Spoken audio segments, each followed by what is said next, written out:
Cowboy Carter, Beyonce's eighth studio album. I mean, she put her chips on the table and went up against country music. And who wins? Did Beyonce win? Did country win?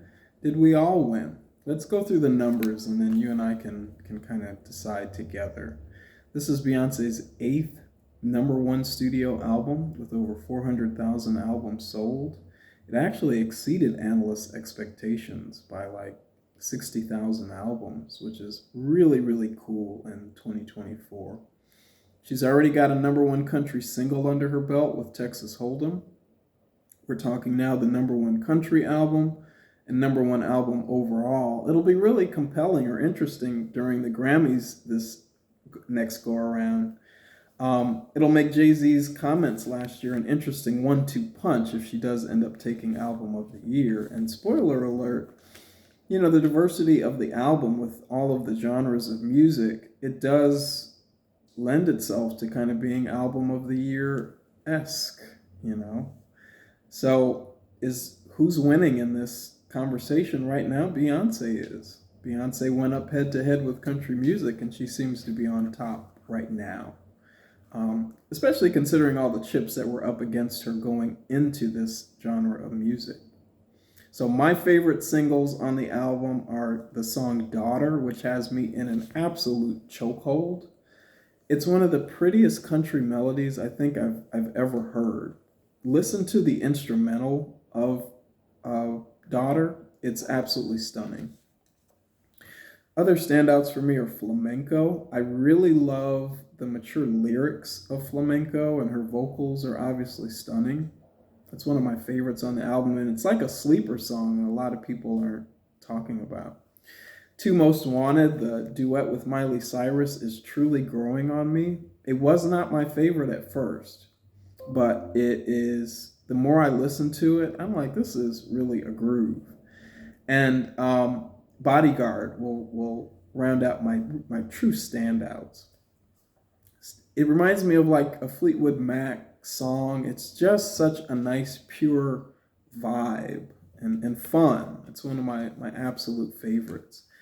But you also have songs like American Requiem, which is like this Sly and the Family Stone, Jimi Hendrix style, psychedelic rock opening, which is just so cool. What artists are doing stuff like that in 2024?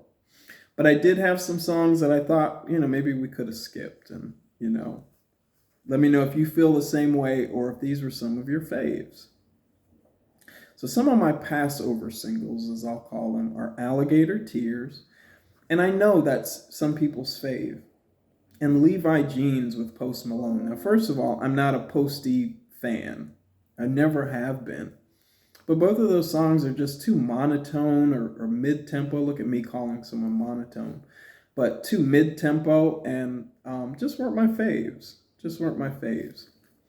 I did hear some gossip that a tour for the Cowboy Carter show is being announced within days.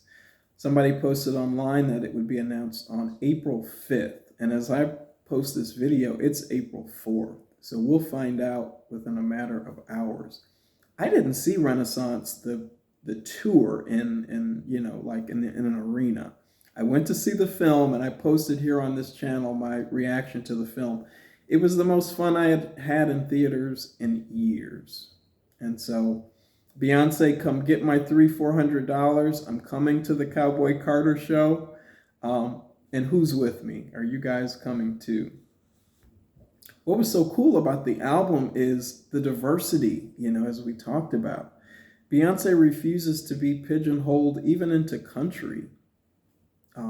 We're talking psychedelic rock, country, hip hop, riverdance, flamenco, on and on and on. All of these different styles of music melded so beautifully together, There's a lot of talk about Act 3 and what type of music she'll do. Now, I think conventional wisdom and everybody thinks she's going to do rock music, but who knows? There are so many genres of music, and I'm glad that this conversation is happening, that have its roots or its origins in the Black or African American community. every year in Detroit, there is a techno festival in downtown Detroit. And techno music has its origins or roots in the Black community. People don't, you don't think Detroit and think techno music, but that's the beauty of this album, is it's time to have conversations, not necessarily about the reclamation of music, but just the appreciation of its roots.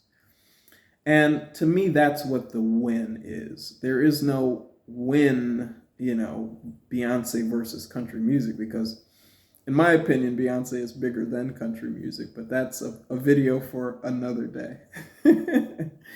What were some of your standouts on this album? What were some of your favorite singles, and maybe some that you could have left behind? If she announces the tour, fingers crossed, are you there? I certainly am. I don't want to miss it this time around. I had so much fun seeing Renaissance at the movies. We laughed, we sang, we cried in the theater, and so Cowboy Carter and these amazing songs, I want to see them. I'm rating this album a 4.8 out of 5. Renaissance was rated 4 out of 5. This album, to me, is really a masterpiece and is high an art that I think we could expect at this time from Beyonce. The last thing that I'm going to leave you with is, for those that maybe don't understand Beyonce, Beyonce is a concept artist. She's not really going to make songs that are deeply personal or nuanced songs, but she makes conceptual songs and concept albums. That's what Cowboy Carter is. She's at her best in Texas Hold'em, where she's making a deliberate and an urgent song. 16 Carriages, by comparison, it's a great song. It's a personal song to Beyonce, but it doesn't translate as well as, songs like Texas Hold'em or Two Most Wanted, or even some of the other, Protector, some of the other more tender songs on the album. So, what do they say? The higher the hair, the closer to heaven. Beyonce's always pulled from her country roots, and she wants you to know it, and she's not apologetic about it. And so I loved this album. I'd love to hear your experiences, and please consider subscribing to my channel if you'd enjoyed this. Give this video a like, and I'll see you in our next conversation.